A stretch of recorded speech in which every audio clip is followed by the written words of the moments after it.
ഒരു കുട്ടിയോട് പെരുമാറുക എന്ന് പറഞ്ഞാൽ ഒരു ചെറിയ കാര്യമല്ല. ഒരു കുട്ടിയോട് പെരുമാറുക എന്ന് പറഞ്ഞാൽ അതൊരു നിസ്സാരമായ കാര്യമല്ല. ഒരു മാഷിന്റെ കഥ വായിച്ചിട്ടുണ്ട്. മാഷ് കുറെ കാലങ്ങൾ കഴിഞ്ഞിട്ട് അദ്ദേഹത്തിന്റെ ഒരു കുട്ടിയെ കാണാം, പഠിപ്പിച്ച കുട്ടിയെ. മാഷിന് എത്ര ആലോചിച്ചിട്ടും അവനെ മനസ്സിലാവണില്ല. അവൻ മാഷോട് ഇങ്ങനെ പറയും, മാഷിക്ക് എന്നെ മനസ്സിലായില്ലേ, എന്നെ മനസ്സിലായില്ലേ. അവനിങ്ങനെ പറയാ, മാഷിക്ക് മനസ്സിലാകണില്ല എന്ന് പറഞ്ഞപ്പോ അവന് വിഷമയി. അപ്പോ അവസാനം അവനൊരു കാര്യം എടുത്ത് പറഞ്ഞു. എന്താണെന്നറിയോ, മാഷ് എന്നെ ഓർക്കാൻ ഒരു കാര്യം ഞാൻ പറഞ്ഞുതരാം. ഞങ്ങളുടെ ക്ലാസ്സിൽ ഒരാള്, അവന്റെ അച്ഛൻ ഗൾഫിലായിരുന്നു. അപ്പൊ അച്ഛൻ അവന് പുതിയൊരു വാച്ച് കൊടുത്തിട്ട് ആ വാച്ചും കൊണ്ട് അവൻ ക്ലാസ്സിലേക്ക് വന്ന്. ആ വാച്ച് ഉച്ചയായപ്പോഴേക്ക് കാണാതായി, വാച്ച് കാണാനില്ല. മാഷ് ഞങ്ങളുടെ ക്ലാസ്സിലേക്ക് വന്നപ്പോഴാണ് വാച്ച് കാണാനില്ലാത്ത കാര്യം പറഞ്ഞ് ഇവൻ കരയുന്നത്. മാഷക്ക് മനസ്സിലായി അത് ക്ലാസ്സിൽ നിന്ന് പുറത്തു പോയിട്ടില്ല.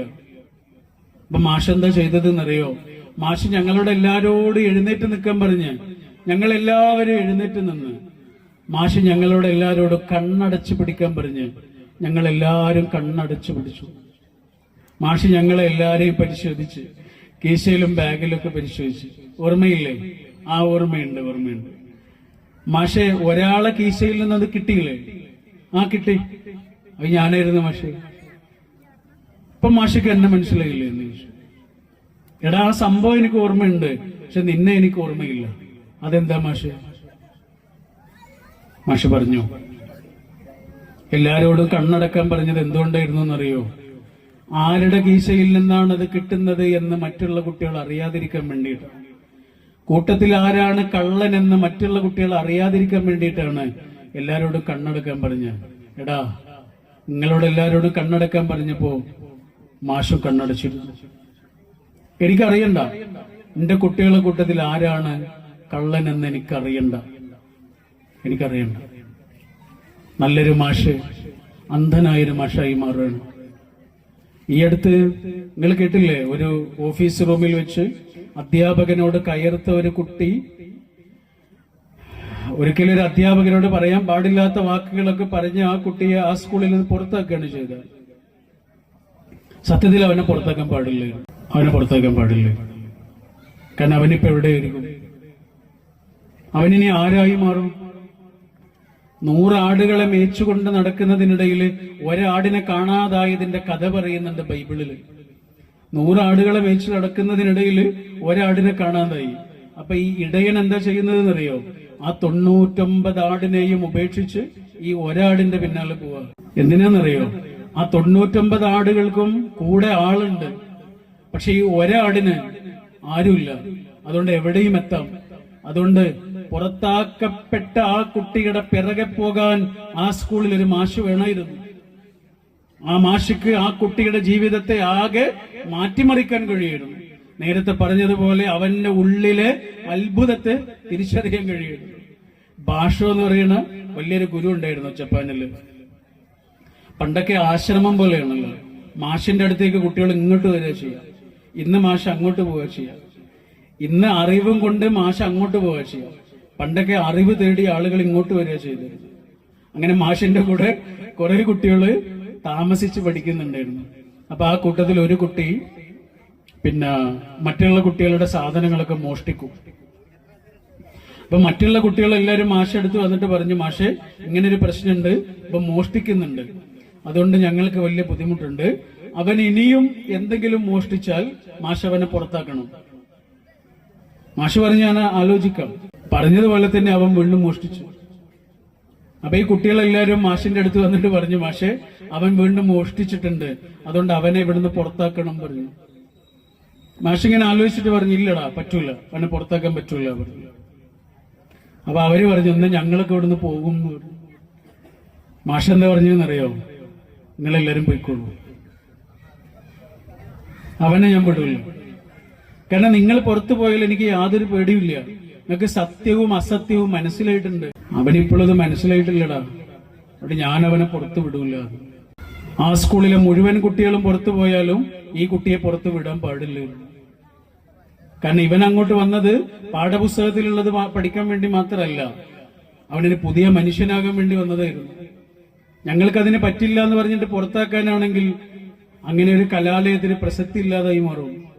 ഒരു മനുഷ്യനെ മാറ്റാനുള്ള ഒരു സങ്കേതമാണ് ഒരു വിദ്യാലയം എന്ന് പറയുന്നത്.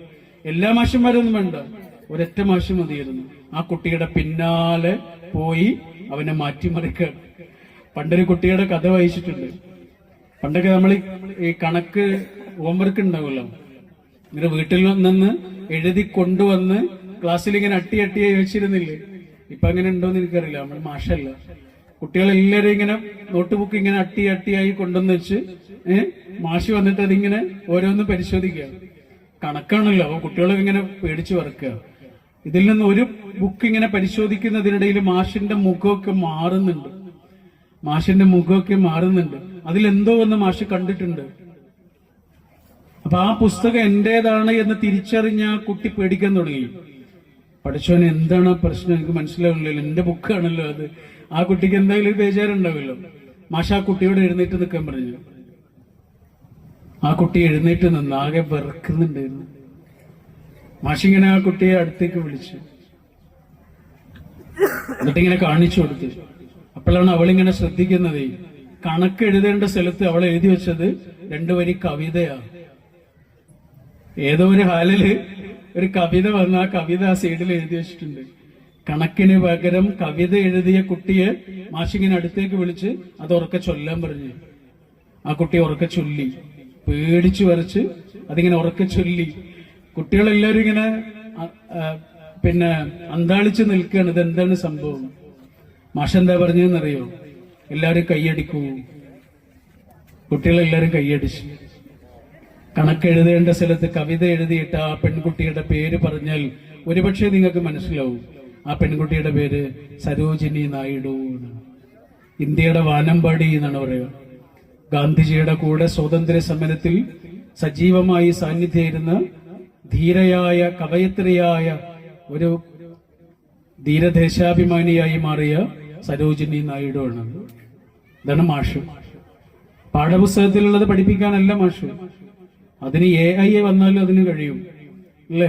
പണ്ടൊക്കെ നമ്മള് ഹെൽമെറ്റ് ഇട്ടിരുന്നെന്ന് നോക്കിയിരുന്നത് റോഡിന്റെ സൈഡിൽ പോലീസ് ഇല്ലല്ലോ. കുറച്ചു കാലം കഴിഞ്ഞാൽ ഇനി ക്ലാസ് റൂമിലേക്ക് വന്ന് പഠിപ്പിക്കുന്നത് മാഷാകണമെന്നില്ല, AI ആയിരിക്കും. AI വന്ന് പാഠപുസ്തകത്തിലുള്ളത് പഠിപ്പിച്ചു പോകും. പാഠപുസ്തകത്തിലുള്ളത് മാത്രം പഠിപ്പിക്കുന്ന മാഷ് കുറച്ചു കഴിഞ്ഞാൽ ഇല്ലാതാകും. എന്നാൽ പാഠപുസ്തകത്തിന് അപ്പുറത്തുള്ളത് പഠിപ്പിക്കുന്ന മാഷ് AI വന്നാലും നിലനിൽക്കും.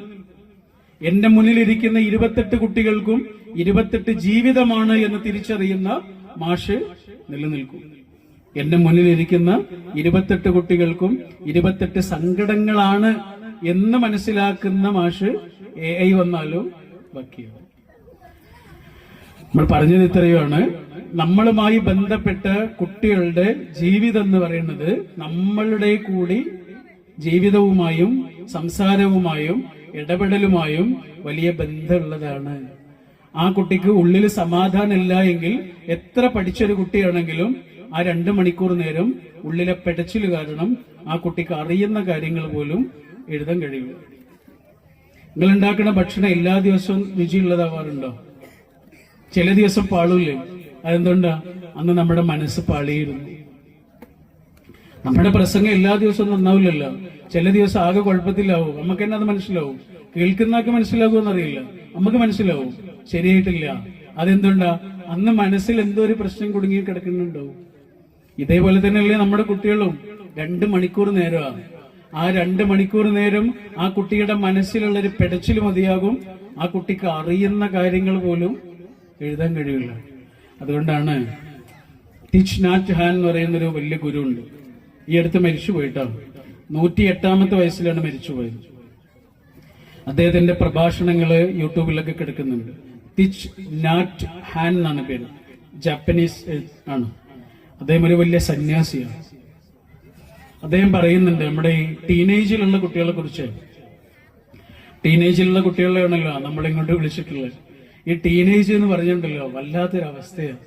ടീനേജ് പ്രായത്തിലുള്ള മക്കളുള്ള ആളുകൾക്കറിയാം. മിക്കവാറും ഈ രക്ഷിതാക്കളൊക്കെ വന്നിട്ട് ഇങ്ങനെ പറയില്ലേ, ഇവിടെ ഈ സൈക്കോളജി ഒക്കെ പഠിച്ച ആളുകൾ ഉണ്ടെങ്കിൽ അറിയാം.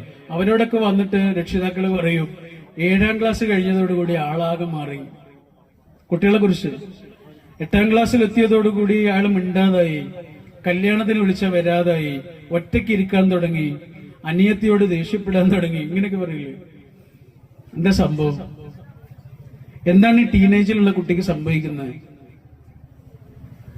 ഇപ്പൊ ഇത്രയും സഹോദരിമാർ ഇവിടെ ഇരിക്കുന്നുണ്ടല്ലോ. നിങ്ങളുടെ ജീവിതത്തിൽ ഒരു 13 14 വയസ്സ് മുതൽ ഓരോ മാസവും നിങ്ങൾ അനുഭവിക്കുന്ന ഒരു 7 ദിവസത്തെ കഷ്ടപ്പാടില്ലേ? ഉള്ളിലൊരു ഗർഭപാത്രം ഉണ്ട് എന്ന ഒരൊറ്റ കാരണം കൊണ്ട് നിങ്ങൾ താണ്ടുന്ന ഒരു കഠിന കാലമില്ലേ? നിങ്ങൾ എന്താ ഞങ്ങളോട് വന്നിട്ട് പറയാ, എനിക്ക് എന്നെ തന്നെ നിയന്ത്രിക്കാൻ പറ്റുന്നില്ല എന്ന് പറയും, എനിക്ക് ദേഷ്യം വരുന്നു എന്ന് പറയും, എനിക്കാകെ തളർച്ച വരുന്നു എന്ന് പറയും, കഴിഞ്ഞ ആഴ്ച പോലെയല്ല ഈ ദിവസങ്ങള്, എനിക്ക് താങ്ങാൻ പറ്റുന്നില്ല, എന്നോട് ചിലതൊന്നും പറയരുത് എന്ന് പറയും. ഇതൊക്കെ എന്താ നിങ്ങൾ ഇങ്ങനെ പറയാൻ കാരണം എന്താ? നിങ്ങൾക്ക് ആ 7 ദിവസം നിയന്ത്രിക്കാൻ കഴിയാത്ത വിധം നിങ്ങളുടെ ഉള്ളിലൊരു വലിയ പ്രയാസം ഉണ്ടാകുന്നത് എന്തുകൊണ്ടറിയോ? നിങ്ങളുടെ ശരീരത്തില് ചില ഹോർമോണിന്റെ മാറ്റങ്ങൾ ഉണ്ടാകുന്നുണ്ട്. അത്രയേ ഉള്ളൂ. ഇത് പുരുഷന്മാർക്കുണ്ടോ? ഇല്ലല്ലോ. ജീവിതത്തിൽ ഒരിക്കൽ മാത്രമുണ്ട്. അതാണ് ടീനേജ് എന്ന് പറയുന്നത്. അപ്പൊ ആ കുട്ടിയെ നമ്മൾ എത്ര മനസ്സിലാക്കണം? കാരണം അവനെ മനസ്സിലാവണില്ല. നമ്മൾ അവനോട് കുട്ടിയോടെന്ന പോലെ പെരുമാറും. അവന്റെ ശരീരത്തില്, അവന്റെ സംസാരത്തില്, അവന്റെ ശബ്ദത്തില്, അവന്റെ മനസ്സില് അവൻ വലിയൊരാളായി തുടങ്ങിയതിന്റെ ലക്ഷണങ്ങളുണ്ടാവും. ആ കുട്ടിയുടെ സ്ട്രെസ്സിനെ കുറിച്ച് ആലോചിച്ചു. ആ കുട്ടിയെ നിയന്ത്രിക്കാനാകാത്ത വിധമുള്ള ബുദ്ധിമുട്ടുകൾ ഉണ്ടാവും. അതുകൊണ്ടാണ് ഈ തിച്ച് നാറ്റ് ഹാൻ എന്ന് പറയുന്ന ഈ സന്യാസി പറയുന്നത് എന്താ അറിയോ? പരീക്ഷയ്ക്കൊക്കെ പോകുന്ന നമ്മുടെ കുട്ടികളുണ്ടല്ലോ, പരീക്ഷയ്ക്ക് ഇറങ്ങുന്ന സമയത്ത് നമ്മൾ ചോദിക്കുന്ന ചോദ്യങ്ങളുണ്ടല്ലോ, അല്ലെ? പേനെടുത്തോ, പഠിച്ചോ, എല്ലാം ഓർക്കുന്നില്ലേ, ഇങ്ങനെ കുറെ കാര്യങ്ങൾ ചോദിക്കൂലേ? അതൊന്ന് ചോദിക്കണ്ടെന്ന് അദ്ദേഹം പറയണ. അതൊക്കെ ആ കുട്ടി എടുത്തോളും. പകരം ഇങ്ങോട്ട് വാ എന്ന് പറഞ്ഞിട്ട് കുറച്ചു നേരം അവനെ അല്ലെങ്കിൽ അവളെ ഒന്നിങ്ങനെ കെട്ടിപ്പിടിച്ചു നിൽക്കൂ, ഒന്നും പറയണ്ട. പരീക്ഷയ്ക്ക്, ജീവിതത്തിലെ ഏറ്റവും പ്രധാനപ്പെട്ട ഒരു പരീക്ഷയ്ക്ക് ഇറങ്ങിപ്പോകുന്ന നമ്മുടെ കുഞ്ഞിനെ കുറച്ചു നേരം ഒന്ന് കെട്ടിപ്പിടിച്ചു നിൽക്കൂ. അപ്പോഴേ ആ കുട്ടി ഇങ്ങനെ മുറുകെ പിടിക്കുന്നത് കാണാം, വിടാതെ പിടിക്കുന്നത് കാണാം. ആ കെട്ടിപ്പിടിച്ച് കഴിഞ്ഞാല് ആ കുട്ടി ഇങ്ങനെ ചൂടാറി പരീക്ഷയ്ക്ക് പോകുന്നത് കാണാം. ഒരു സമാധാനം കിട്ടും. അദ്ദേഹം പറയണ ടീനേജിലുള്ള ഒരു കുട്ടിയെ സംബന്ധിച്ചാണ് അദ്ദേഹം പറയണ, പരീക്ഷയ്ക്ക് പോകുന്ന ഒരു കുട്ടി ആവട്ടെ, സ്ട്രെസ് അനുഭവിക്കുന്ന കുട്ടികൾക്ക് ഇത് വേറെ അടുത്തും കിട്ടൂലല്ലോ, അങ്ങാടിയിൽ നിന്ന് കിട്ടൂലല്ലോ, മാഷടുത്തുനിന്ന് കിട്ടൂലല്ലോ, ടീച്ചർ അടുത്തുനിന്ന് കിട്ടൂലല്ലോ. ആ കുട്ടിക്ക് കൊടുക്കേണ്ടത്, നമ്മളിൽ നിന്ന് ടീനേജ് ആകുന്നതോടെ ഇങ്ങനെ അകലാൻ തുടങ്ങുന്ന ആ കുഞ്ഞിനെ ഒന്ന് അടുത്തേക്ക് വിളിച്ച് നിങ്ങളുടെ നെഞ്ചിന്റെ ചൂടത്തേക്ക് ഒന്ന് കൊണ്ടുവരൂ. അയാളൊന്ന് ചൂടാറട്ടെ. എനിക്ക് നമ്മുടെ കുഞ്ഞുങ്ങളോട് പറയാനുള്ളത്, നമ്മുടെ സമയം കഴിഞ്ഞു, നാളെ വർക്കിണ്ടല്ലേ? കുഞ്ഞുങ്ങളോട് പറയാനുള്ളത് എന്താ അറിയോ? നേരത്തെ പറഞ്ഞ പോലെ കുറച്ചു കാലേ നിങ്ങൾ ഈ പ്രയാസപ്പെടുന്നുള്ളൂ. 4 5 കൊല്ലാണ് ആകെ നിങ്ങളുടെ ജീവിതത്തിലെ ഏറ്റവും സുപ്രധാനമായ പരീക്ഷകൾക്ക് വേണ്ടി നിങ്ങൾ കഷ്ടപ്പെടേണ്ടുള്ളൂ. എന്നാൽ ഈ 40 50 60 കൊല്ലം നിങ്ങളുടെ ജീവിതം നിങ്ങൾക്ക് സമാധാനമുള്ളതായിരിക്കും. ഒരാളെയും ആശ്രയിക്കേണ്ടതില്ലാത്ത വിധം നിങ്ങൾക്ക് അന്തസ്സോടെ ജീവിക്കാൻ കഴിയും.